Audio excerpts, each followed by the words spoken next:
call the meeting to order. Please stand for the Pledge of Allegiance. I pledge allegiance to the flag of the United States of America and to the republic for which it stands, one nation, under God, indivisible, with liberty and justice for all. Thank you. Is my mic on? There, I better turn on my mic. You can hear me. We'll first move to approval of the minutes of the meetings held August 24th and September 2nd. Do I have a motion to approve? So moved. Second. I have a motion and a second. All those in favor signify by saying aye. Aye. Opposed, same sign. Motion carries. And if we're going to talk for a lengthy period of time, I am just pulling my mic down so people can hear or whatever. But on emotions and all that, that's good. But Todd was having problems hearing us all talking with my masks at our work session last time, so we want to make sure he can hear what we're saying. And since we're socially distanced, we can do that. We have 2 people assigned to speak on non-agenda topics, I believe. Yes. So they each get 5 minutes. And are you able to time? Thank you. Carly will time you and kind of give you a warning when you have 1 minute left and then stop. Is that, or do you want to do 30 seconds too? She'll do 1 minute, 30 seconds and then stop so that you have a heads up when you are done. And we'll first start with Nicholas Levisay. Thank you. Please say your name and address again. Thank you. Thank you. My name is Nicholas Levisay. I live at 913 South Bonson Avenue, and I am a junior at Washington High School. I'm very encouraged by what was discussed during the September 2nd work session, and I'm here to speak on policy JCA so that the board and the public can consider my perspective on the policy ahead of the first draft coming at the end of the month. And with regards to automatic open enrollment with honors and ACE, in addition to creating a stigma that LHS is the honors high school, it is evident that several other potential equity concerns surround the automatic open enrollment. I've been made more aware of that automatic open enrollment also affects certain class enrollments at our schools. AP Calculus, for example, a class that is made up of a large number of honors students, decreased from approximately 6 classes to around 2 classes at Washington High School since honors students were given the option to open enroll to LHS. The enrollment of these classes impacts school evaluations and subsequent decisions. Additionally, one must question the equity of allowing a group of students who have been with each other throughout middle school to open and enroll together into high school. If the McGovern band students or Edison basketball team, which are both cohorts in the sense that they've spent 3 years in middle school together, are not allotted the same opportunity, why should honor students? As many students will have to make the difficult transition to a new school in 2021, I see no reason why honor students should be able to stay with their friends when other students cannot. In addition to the socioeconomic impact of open enrollment that I discussed before you in June, there is another negative side to open enrollment that has gone largely unnoticed by many in our community, and that is open enrollment for activities. As a cause of the equity concerns with regards to high school band that I expressed in June, of the over 800 students currently open enrolled at Lincoln High School, the band program at Lincoln High School is a leading motivation for a large amount of that enrollment. According to a poll conducted by Lincoln, nearly 65% of their program is open enrolled. That's about 2 out of 3 band students in their program. I reiterate the point from my letter regarding the impact that enrollment has had on the equity of programs in our district. 24% of the 2020 South Dakota High School All-State Band was composed of just LHS students, and that's one example of the effects of open enrollment on SDH-SAA sanctioned activities. As I learned more about open enrollment impacts, I was initially skeptical of the impact of recruitment or other types of influence or other attempts to influence the schools that students attend. However, I became aware of a case of recruitment in the Sioux Falls School District. Yes, recruitment is a reality in our district. When I learned that a Sioux Falls School District employee told band students to attend a certain high school if they took their musical career seriously. This example is just one that I'm personally aware of, though I'm sure there are several other instances of recruitment in the Sioux Falls School District. For the sake of equity in our district, in every program, and every building throughout our city, I asked the Sioux Falls Board of Education and Policy Committee work to change the capacities for classes and schools in such a way that non-programmatic open enrollment can be eventually minimized in our district. I thank you for your time and consideration for the 25,000 students in the Sioux Falls School District. Thank you. Thank you, Nicholas. Next is Amy Heinert. Please state your name and address. Thank you. Hi there, my name is Amy Heinert, and I live at 3901 South Bedford Avenue. I have a first grader at Harvey Dunn Elementary, and I have a 3-year-old who's a future student. And I'm here to speak about open enrollment after watching the work session earlier in September. But first, I want to thank you for the work you did during boundaries and the thought you put into. They were the beginning of more equity for our high schools and middle schools in Sioux Falls. There were some issues concerning open enrollment that were brought to light, and again, I thank you for being willing to address them. I know that it's a polarizing topic, so I really appreciate you being willing to take those on. Last week, I contacted IPC, so I had current numbers for open enrollment just to get a clear picture. And this year, with both combined in-district and out-of-district open enrollments, Roosevelt has 149 students open enrolled, Washington has 205, and Lincoln has 808. And to see those numbers was jarring. Again, I've been raised by teachers and coaches in the Sioux Falls School District, taught all over. I really thought I had a pretty clear picture, but to see that 808 number,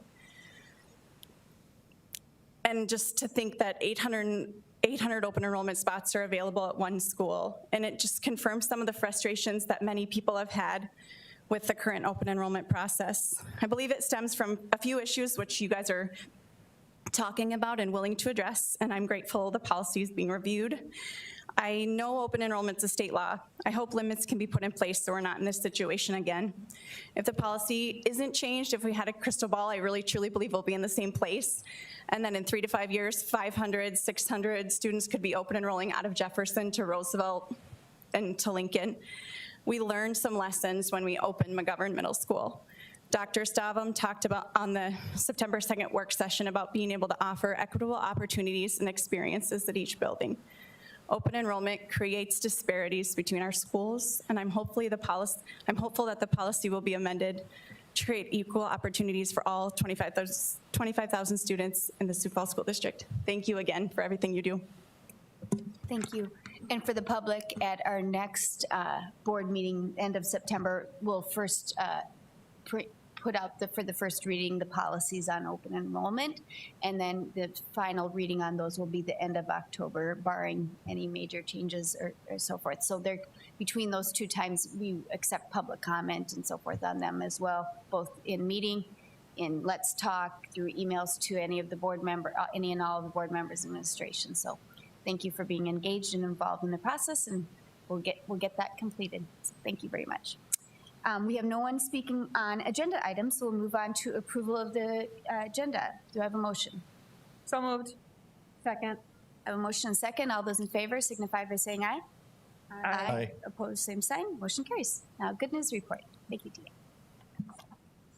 Good evening.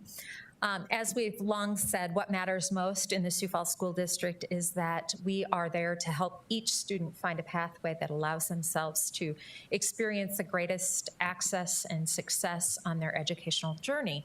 And it, of course, takes a very dedicated staff and our students to cross the finish line as a team together, that finish line known as graduation. And, of course, having just come off of graduation a couple of months ago, that in itself is a celebration.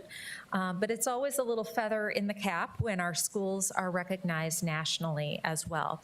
U.S. News and World Report has long been ranking the nation's top performing high schools.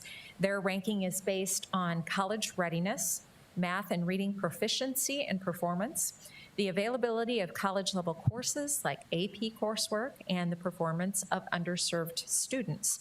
And when you look at the rankings for South Dakota, we were pleased to see that all 4 of our high schools rank in the top 10% of South Dakota's 169 high schools.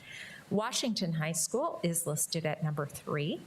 Lincoln High School is ranked at number 8. Roosevelt comes in at 13, and New Tech High School follows at 14. So very pleased to see those numbers. Certainly, we realize that is one measure of success, and that the criteria for the U.S. News and World Report is very specific and quite narrow. And if you looked at another set of national rankings, one of our schools may be higher than the other. But it's just great to see that all 4 of our high schools are in those top performing areas. Not to leave out our other high school, of course, just this morning we were notified that the National Academy of Finance has released its list of distinguished and model academies for 2020. We were pleased to see the Sioux Falls School District's Academy of Finance program at the Career and Technical Education Academy is recognized in that list. Penny Brunken, of course, is our teacher who leads the Academy of Finance. She and her students are one of the 135 academies across the nation in the NAAF network that have reached the distinguished level. So again, another national recognition for our high school programs and our high school students and staff. Very proud to share those successes and know that there has been a lot of hard work and dedication that goes into each one of those recognitions. Thank you. Thanks, Deanne. No, there weren't any new conflicts, were there? I did not see any presented today, so no new conflicts of interest. We'll move on to item 8A through F, approval of the consent agenda. Do I have a motion to approve? So moved. Second. I have a motion and a second. All those in favor signify by saying aye. Aye. Opposed, same sign. Motion carries. On to supplemental consent agenda. We just have claims to Sanford Health System today. 9A, 1 through 3. Do I have a motion to approve? So moved. Second. I have a motion and a second. All those in favor signify by saying aye. Aye. Opposed, same sign. Motion carries with 2 abstentions from Board Member Ryder and Board Member Mickelson. On to reports of the superintendent. The FY20 budget wrap-up.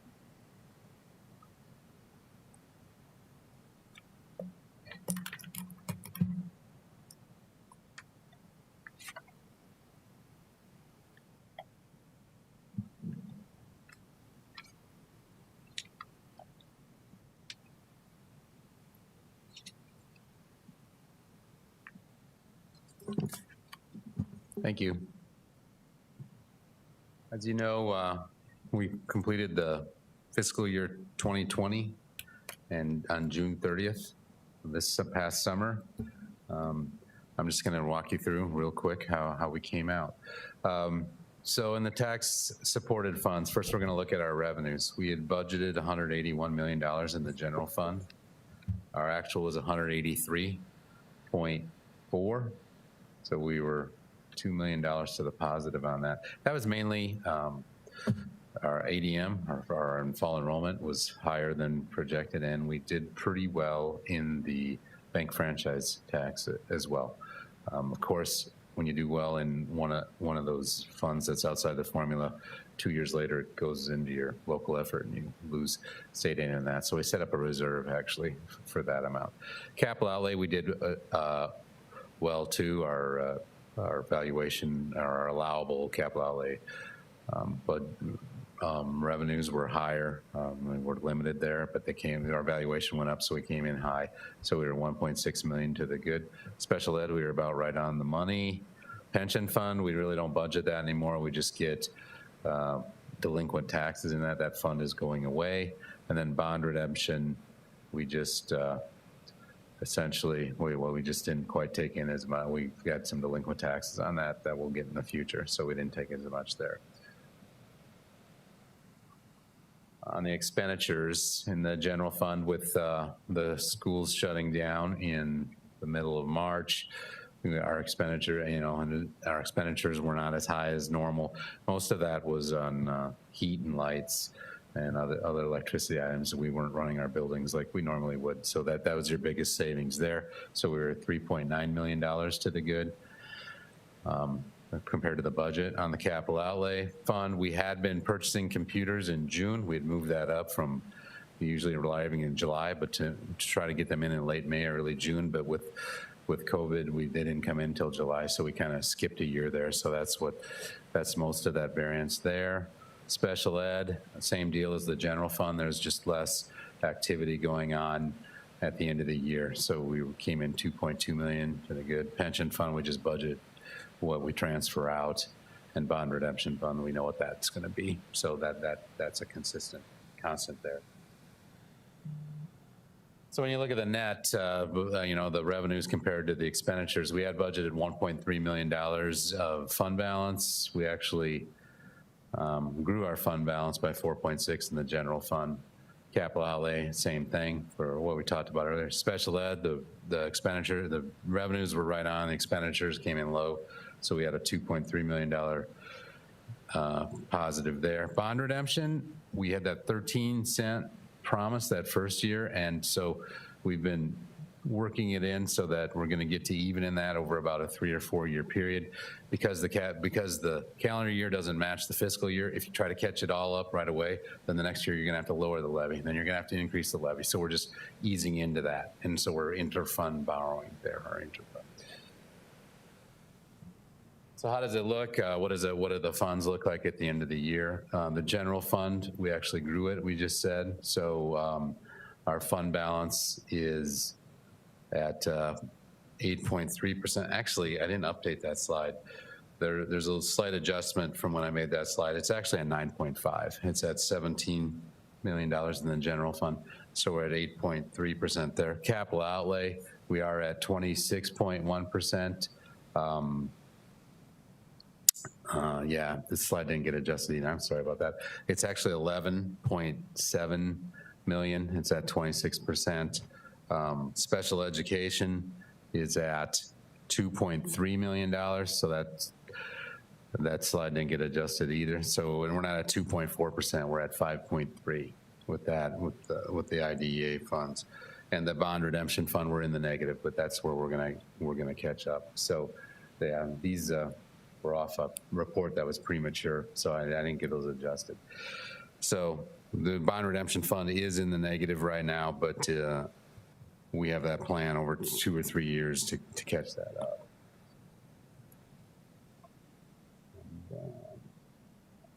Then last but not least, we always look at our average teacher compensation, because that's now a report we file with the State Department of Ed. Our average teacher salary was that last year at $52,824. It grew 1.2%. When you add in the benefits, the total is $72,124. The salaries and benefits together grew 2.4%.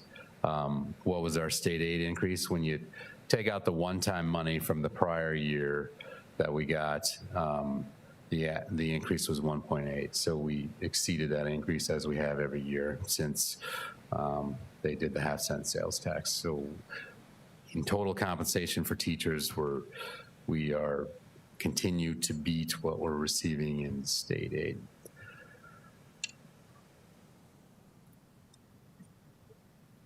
So the board took formal action on the budget at the end of August.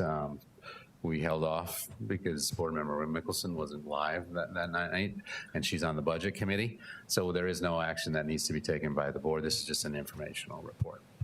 Thank you. Todd, can I ask a couple of questions for Sure. the public? Thank you very much. So knowing this, that we obviously ended up better than projected because of, some issues and so forth, but going forward, why we're being cautious is because of one of our next reports will see a decrease in our enrollment for this year, so our state aid will be going down. That's right. What we projected for a 5 year is. Yep, our state aid is based on our fall enrollment, and our fall enrollment is below. It's not only dropped, it's not only lower than it was last year, but we'd also projected about an increase of 200. So we're going to feel that this year in our funding from the state. So we're trying to be cautious so we don't, spend all new federal money right away, and then in the spring we run out of money. So, yep. And then for the bond redemption, like the whipsaw, would you explain that a little bit to the public so they explain that? I think that's good. So we know exactly what we owe every year, and it's based on the calendar year, and this budget runs on a fiscal year. So if we raised up our taxes fast enough to cover what's owed in the calendar year or in the fiscal year, then the next it would be a big number for the calendar year, and then the next fiscal year we'd say, oh geez, we got to lower those taxes so that it matches the fiscal year. So it'd go up and down, up and down. So we're just easing into them. I mean, we started with that 13 cents. We're easing into the amount. So about 4 years out from when we first started, it'll be a nice natural progression on that, and you're not just changing that levy up and down every year. That's what we're doing with that. Any other questions? Thank you very much. Thank you. No formal action, thank you. We will move on to the initial 2021 fall enrollment. Thank you, Doug.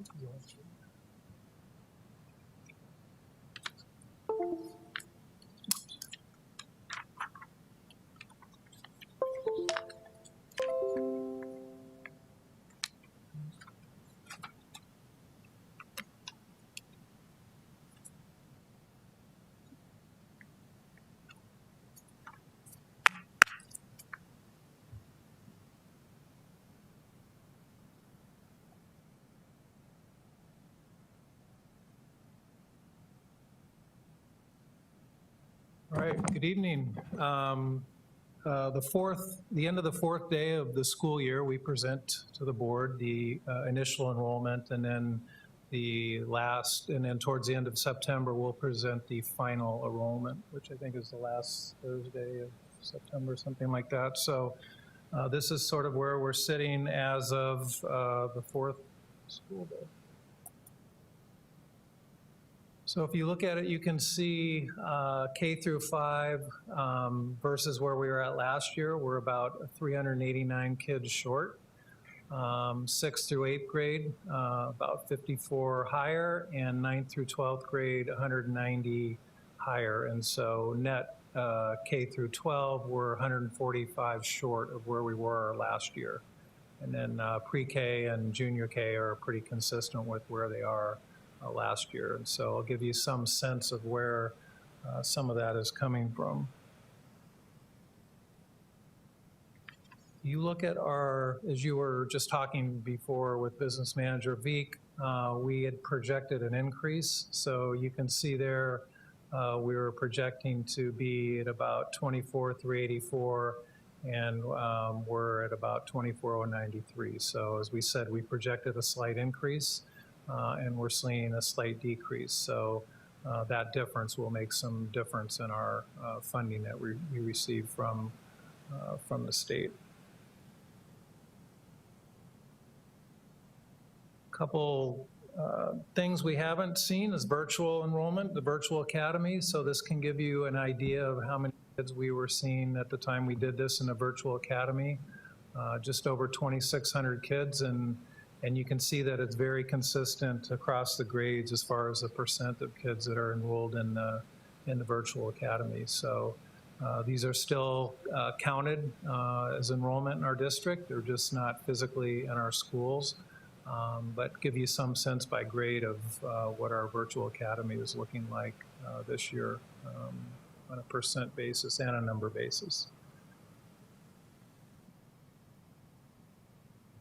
And then a couple charts here. If you look at current year versus prior year by grade, you can see across, as kind of talked about before, we're seeing a larger decrease in our elementary school, specifically quite a bit at the kindergarten level. And so our feeling there is that, we're going to see a lot of parents that are just electing to hold their kids back a year. And so we may see an increase next year once that bubble works out.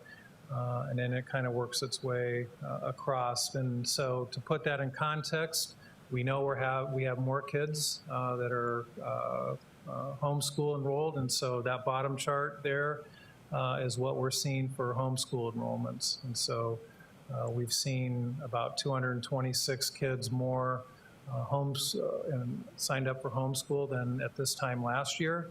And then you can see across the grade levels, as I talked about before, certainly more at the elementary school level than at the middle school and the high school level. These will change slightly before the end of September, but I think last year between the initial enrollment and the final enrollment, we saw about a 50 student change higher, that went higher. So I don't expect to see these change dramatically, but they probably will have about the same tolerance level. So that would be the initial school enrollment report. Stand by for any questions. Thanks for this data. I appreciate you going into the homeschool, because that was one question I had, is how many increase we might see with that, especially with COVID-related issues and so forth. And I think it's important for us to look at, that kindergarten well, what are we going to need to do next year district-wide to plan if we do see an increase of enrollment? Because will our buildings even have the rooms to have that many kindergarten classes and so forth? And then 2, do we need to look at junior kindergarten even expansion too? And then 3, looking at, will these students be coming, the homeschoolers be coming back too? And, when we project it one number and then we're below that and even less than that, so figuring out those budget things. I appreciate all your work and making sure we're keeping us on track on doing this, so. Yep, we'll keep watching it and report back to you. Like I said, we'll report back to you at the end of September with the final counts, and that will be what our funding is based on. But it shouldn't, it hasn't historically changed too much between this report and the final, so. So I was wondering, would it be fruitful at all for us to maybe go back and survey some of those parents and just see, are you waiting a year? I don't know if we're planning next year, if that's really For the kindergarten age students, for you the think? kindergarten age student, just so for planning purposes for next year, not necessarily funding, but just making sure we've got enough teachers and, I don't know, we're just putting that out there. Not sure if it's, I think would bring us anything or not. the hard part with that is how do we know who those people are? Because if they never registered to begin with, or did they register and then change their mind? Well, we know the homeschoolers are Right. registered because they have to present a waiver. Right. If you're holding your kid back, I don't know that we would know those necessarily unless we just did Unless we had their siblings in school and the school knew that they were having. And I get what you're saying, and I think that would be valuable if we could get a kind of a temperature check on what people are thinking. And if that, I have heard from a handful of people that I know that have said, I didn't have to send my kids, so I didn't. And so I think that is a very valid reason. That may not be all 145, but I think that that's a significant chunk of those students. And so, yeah, I don't know if there was a way we could get some information from them. It would be nice to have. I'm throwing it out there, because I've heard the same thing from people whose kids are, maybe they'll be 5.5 or and they're just like, I'm just gonna wait. Sorry. Yeah, I was just saying, I've heard the same thing that Carly has heard, where parents have said, we're gonna wait another year. That kindergarten age. That'd be great if something like that could be considered. Can I just interject as well? You bet. I think that's a good idea, and I think we'll have to do that for other purposes too, because we'll have the flux now of people who are in virtual academy this year and choices that we'll have for next year. And so what will we base our enrollment on and our staffing on, and the fluctuations between that and the general ed classroom, depending on the decisions we make for next year. So I think it'll be a puzzle, and that's been tricky this year. When you think about the regularity of projections and then kind of the path that took with having a parallel with virtual academy, people who held them out, and then trying to determine what that looks like. So I think we'll have a few questions, so it's good to think about it. All right. Any other questions for Doug? Seeing none, do I have a motion to accept the initial fall enrollment report? So moved. Second. A motion and a second. All those in favor signify by saying aye. Aye. Opposed, same sign. Motion carries.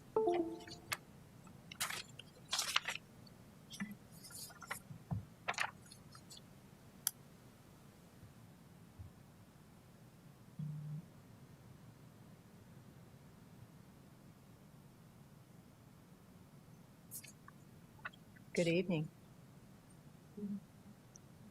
Okay, just had to make sure that came up. So tonight I'm here to talk to you about our fall not enrollment, so I did that, but our fall update 2020.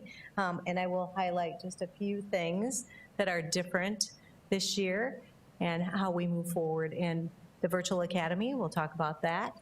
Fall parent-teacher conferences and our fall assessments. I'll just give you a lens into what that is looking like right now, and we'll have more information on those assessments later.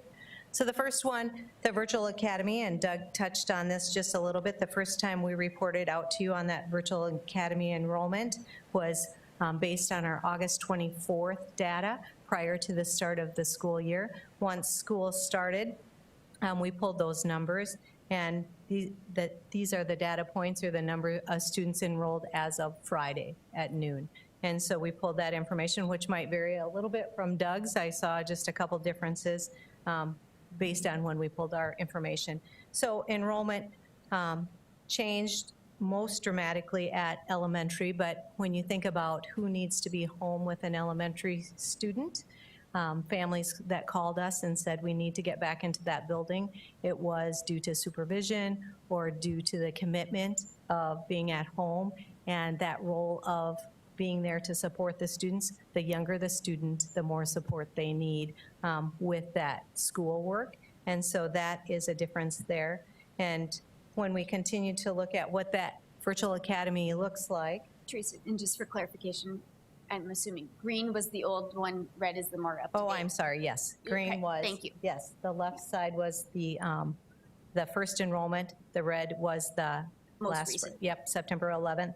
And yes, and that's a difference because we had people calling us, let me in, let me in, let me in. Other people saying, I want to go back, I want to go back. So it's a difference in there. So we had some jump in, some jump out.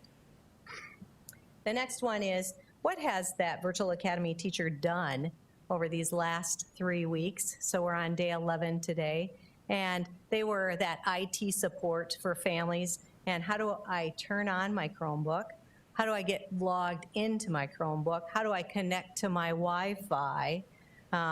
Once I'm logged in, where do I go and what does that look like? And that looks different for all 3 levels. And so really helping to support that. They also help develop that relationship with that family, that teacher is reaching out to that family, just getting to know them a little bit and what's it look like in your house? What's your plan? How are you going to support the student? What's your schedule look like? You know, some will say, I'm going to work more at night on my curriculum because my mom and dad are away during the day, and so that's fine. Some are working on the weekends on the curriculum, just so they know what those are and when the teachers are available to support them. And then also they help them explore the platforms of which they would be using. So Calvert at elementary, Edmentum, and Apex at middle school, and then Apex at high school. And so really looking to see what that would look like. Teachers created videos to help acquaint the students and the families with that platform and where they're going to find their assignments and how do they turn it in. And that was what we heard the first few days is, I don't even know how to turn this in. And when we think about it, all of those things and processes are what we do in the classroom every single day with kids. And so helping parents to understand how to do that, and so that teacher and the parent and the student working together to help figure that out.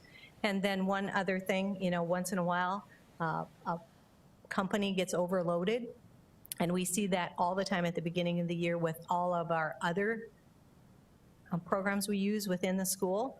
So NWA, and I'll talk about that a little bit, our MAP assessment, they've been down for 4 days.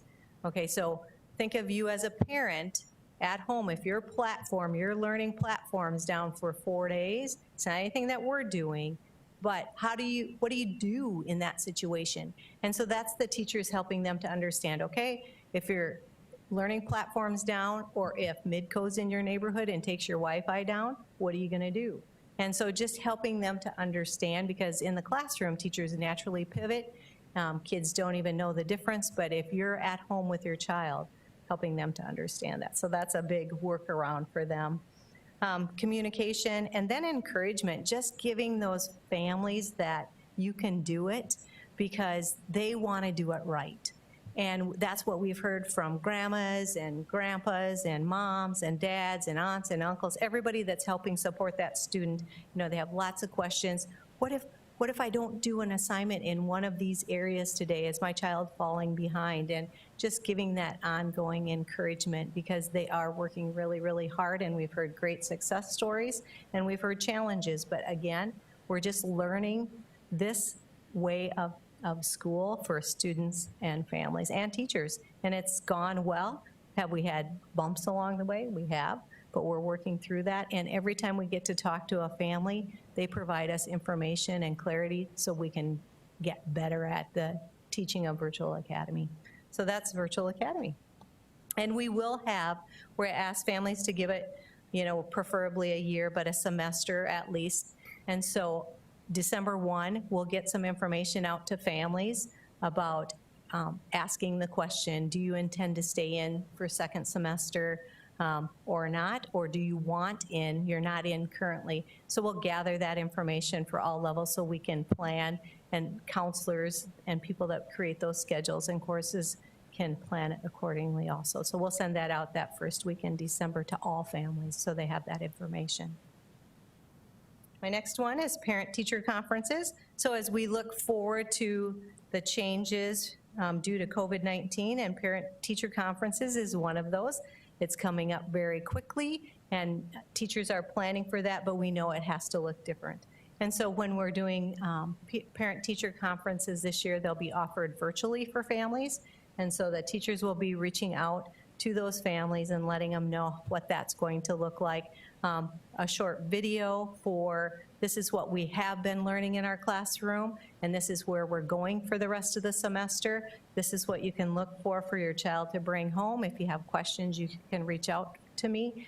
Some buildings at different grade levels are going to just do a Google form, so that way parents can sign up for that short 15-minute meeting virtually. And then some families and students, it works better for them to come into the building. So there'll be a select few that need to come into the building because of connectivity or a meeting that needs to be held. And so those options will be out there for families, but the buildings will be communicating that out to their families shortly here so they can schedule parent-teacher conferences.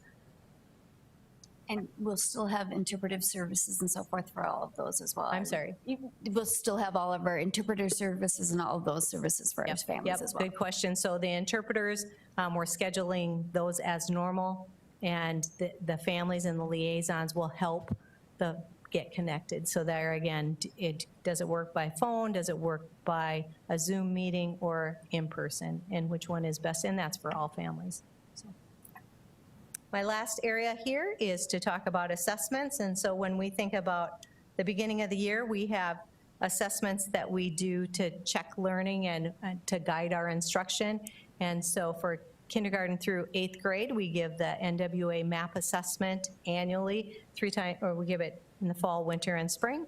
And that's no different this year. And as I said earlier, they've been down for 4 days. And so our first date was September 18th, so this Friday was going to be the end of the testing window, but we've extended that now for an additional week to give schools time to complete that assessment. And then what do we do for students who maybe are not in school right now due to close contact or quarantine? They will, when they come back, they will still take the MAP assessment, and that data won't be reported out as a cohort, but the teacher will have that individual RIT score. So she or he can use that to guide their instruction. So all students do have the opportunity to take it, even if they aren't in our building during that assessment window. And then the other one is the SIPS assessment that we give, that SIPS placement assessment for 1st and 2nd grade in our 8 buildings. And so really looking at how do we support our youngest readers. And the good news is they're starting to do those placement assessments, and our 2nd grade assessments are coming back. Now you have to remember, as a 2nd grader, I have more skills, and so I'm retaining that information. I have a solid foundation on reading, and we're seeing that of the information that has come back, that the students stayed where they were or they grew. And that's in 2nd grade. And again, they have some of those skills built up, so they have the ability to continue to read. And so I have a 2nd grader, this was asked, how did you grow so much as a reader? And the student hadn't quite completed SIPS Extension 20, so they're about halfway through graduating in March.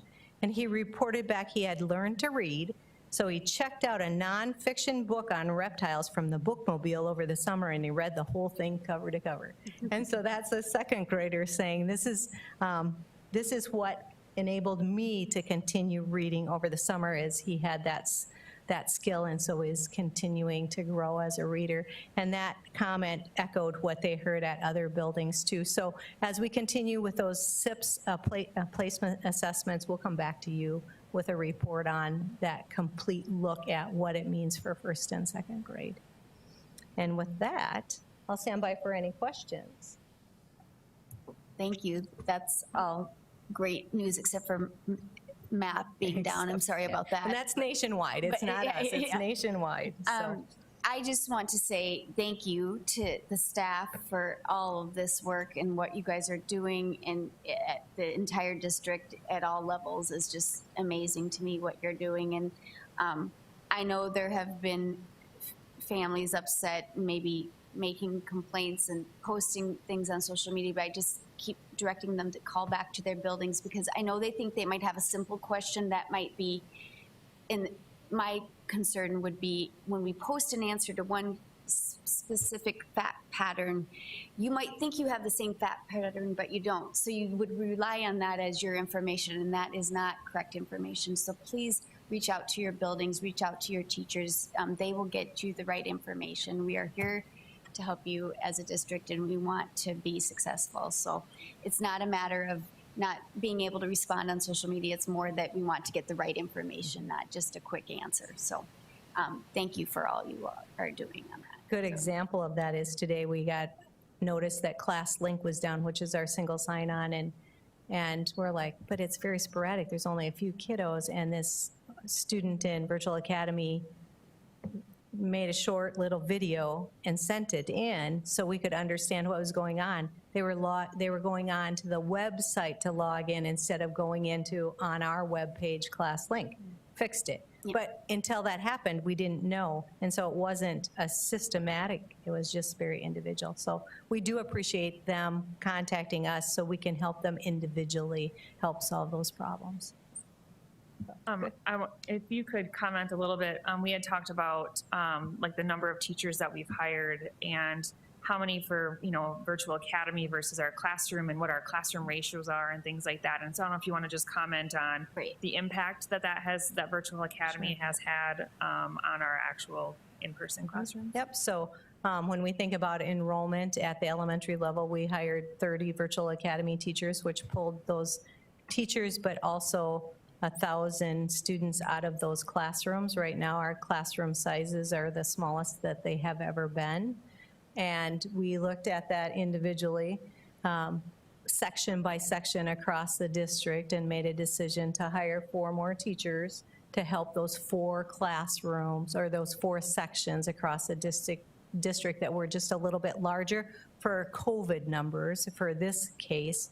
But in traditional years, we would not have added additional teacher into those classrooms. So yes, we're looking at those class sizes just to ensure that we're keeping what we said we would do. Mm-hmm. And we're hiring clerical at our high school and middle school buildings as well to help with what we're in notifying and contact. Yep, right. 8 positions were posted for contact tracing to help support the clerical and the middle school and the high schools, yes. Thank you. Thanks. Any other questions for seeing none? Thank you. Do I have a motion to acknowledge the fall 2020 update? So moved. Second. I have a motion and a second. All those in favor signify by saying aye. Aye. Opposed, same sign. Thank you. Thank you. Anything else, Dr. Staben? I guess I would just comment that the year is progressing, and your comments about social media and what's fact and what's fiction. We saw one recently that said we were going to begin keeping students all night to avoid exposure, which I can confirm is false. My 17-year-old son. We are happy to send them home to their families at night. But the best information is at our schools, and we are continuing to see kids learning, and we see kids enjoying their activities, but we are still encouraging everybody to follow our protocols, including masks, social distancing, hand washing, because the easy part is starting in the year, and the harder part is going to be diligent over time. And so we really want to continue to ask families to help us with those measures so that we can continue to have basketball and wrestling and track and all of the fine arts and things that we're able to do, even if it's not quite in the ways that we typically do them, because if you remember, our goal is to have kids participating in their activities. Might mean some inconveniences for adults, but we want kids to be able to do their activities. We know it's an inconvenience if a student might be quarantined, particularly if they are not sick, but that is one of those mitigation strategies that helps us keep our actual numbers of people who have the virus very, very low. So thank you to everybody for what they're doing, and we just appreciate the support that we've seen, and we'll continue on with school. Thank you. Okay, so do I have a motion to adjourn? So moved. Second. I have a motion second. All those in favor of adjournment signify by saying aye. Aye. Opposed, same sign. We are adjourned. Thank you.